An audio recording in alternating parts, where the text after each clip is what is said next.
नमस्कार दोस्तों, आप देख रहे हैं द गायन वॉल्ट, एक ऐसा चैनल जहां हम देश दुनिया की बड़ी और जरूरी बातों को आसान भाषा में समझाते हैं। आज हम बात करेंगे एक ऐसे संस्थान की जो हमारी रोजमर्रा की जिंदगी से जुड़ा है, लेकिन ज्यादातर लोग इसके बारे में सिर्फ इतना जानते हैं कि यह नोट छापता है। जी हां, हम बात कर रहे हैं भारतीय रिजर्व बैंक यानी आरबीआई की। और आज हम जानेंगे कि आरबीआई कैसे हमारी मुद्रा यानी इंडियन रूपी को मैनेज करता है। आरबीआई की कहानी शुरू होती है 1 अप्रैल 1935 से। उस समय भारत ब्रिटिश राज के अधीन था। उस दौर में भारत की मुद्रा व्यवस्था बिखरी हुई थी। अलग अलग प्रांतों में अलग तरह की करेंसी और सिक्के चल रहे थे। ब्रिटिश सरकार ने महसूस किया कि भारत की अर्थव्यवस्था को स्थिर रखने के लिए एक केंद्रीय बैंक की जरूरत है जो पूरे देश में मुद्रा का प्रबंधन कर सके। पहले आरबीआई की स्थापना कोलकाता में हुई थी।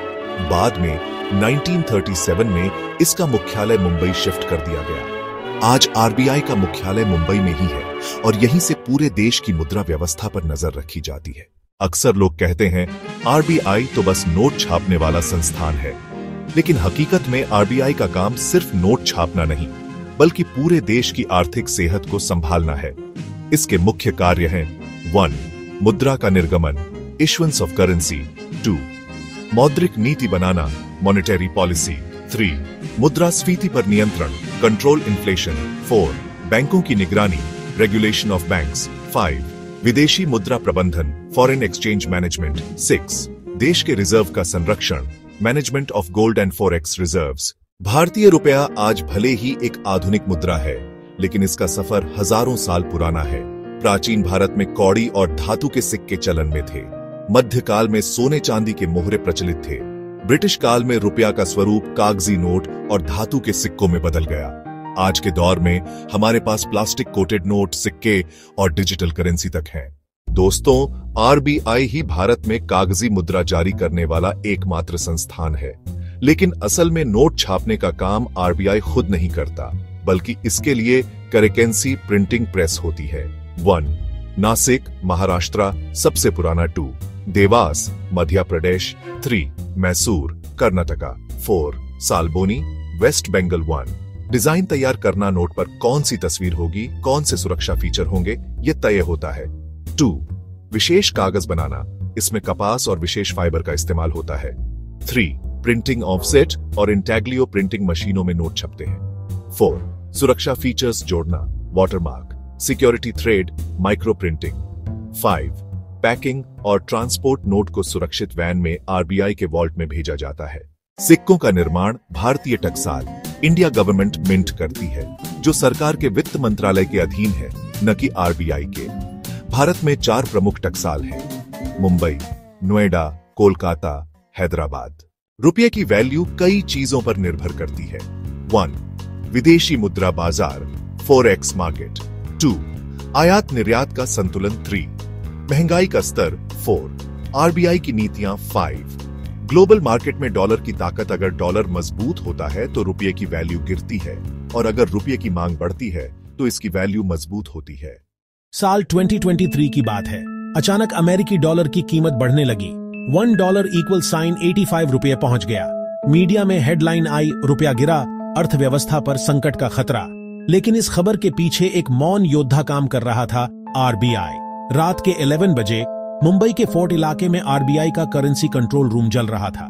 स्क्रीनों पर लाइव इंटरनेशनल मार्केट के भाव चमक रहे थे। सर, डॉलर की मांग बहुत बढ़ गई है। अगर अभी इंटरफेयर नहीं किया तो रुपया कल 87 छू सकता है। फॉरेक्स रिजर्व से $2 बिलियन तुरंत बेचो। कुछ ही मिनटों में मार्केट में डॉलर की सप्लाई बढ़ी और रुपया 82 पर आ गया। 1990 और 2000 के दशक में नकली नोटों का आतंक था। सीमाओं से, हवाला चैनलों से नकली RS-500 और RS-1000 नोट भारत में भर दिए गए थे। तब आरबीआई ने ऑपरेशन शुद्ध मुद्रा शुरू किया। नोट में सिक्योरिटी थ्रेड डाला गया जो रोशनी में चमकता है। वाटरमार्क बदला गया, गांधी जी की तस्वीर हाई रिजोल्यूशन में। पूरा देश सन्न रह गया। लेकिन आरबीआई के भीतर महीनों से तैयारियां चल रही थी। नई RS-800 और RS-2000 नोटों की डिजाइन पहले ही फाइनल हो चुकी थी। बैंक नोट प्रेस 24 घंटे काम कर रही थी। एक खास टीम एटीएम मशीनों को नए नोट के हिसाब से सेट कर रही थी। हजारों अधिकारियों को गुप्त आदेश मिले। 2022 में आरबीआई ने एक नया कदम उठाया, डिजिटल रूपी। ये नोट या सिक्के जैसा नहीं, बल्कि एक सेंट्रल बैंक डिजिटल करेंसी है। कल्पना कीजिए, एक चाय वाला भी क्यूआर कोड से डिजिटल रुपया लेगा और वो पैसा सीधे आरबीआई के सिस्टम में रजिस्टर हो जाएगा। पहले आरबीआई महंगाई का अंदाजा पुराने डेटा से लगाता था, अब एआई और मशीन लर्निंग का जमाना है। भारत की अर्थव्यवस्था अब दुनिया से अलग नहीं है। अमेरिका में ब्याज दर बढ़ने पर डॉलर मजबूत होता है, रुपया कमजोर। विशेषज्ञ मानते हैं 2035 तक भारत की जीडीपी $10 ट्रिलियन हो सकती है। डिजिटल रुपया हर जगह आम होगा। दोस्तों, आरबीआई सिर्फ नोट छापने वाली संस्था नहीं, बल्कि ये देश की अर्थव्यवस्था का दिल है। चाहे आप चाय पी रहे हो या करोड़ों का बिजनेस कर रहे हो, आरबीआई की नजर आप पर है, ताकि रुपया स्थिर रहे और अर्थव्यवस्था मजबूत। याद रखिए, मजबूत आरबीआई = मजबूत भारत। मैं हूं आपका दोस्त द गयान वॉल्ट से। मिलते हैं अगले वीडियो में। तब तक सीखते रहिए, बढ़ते रहिए।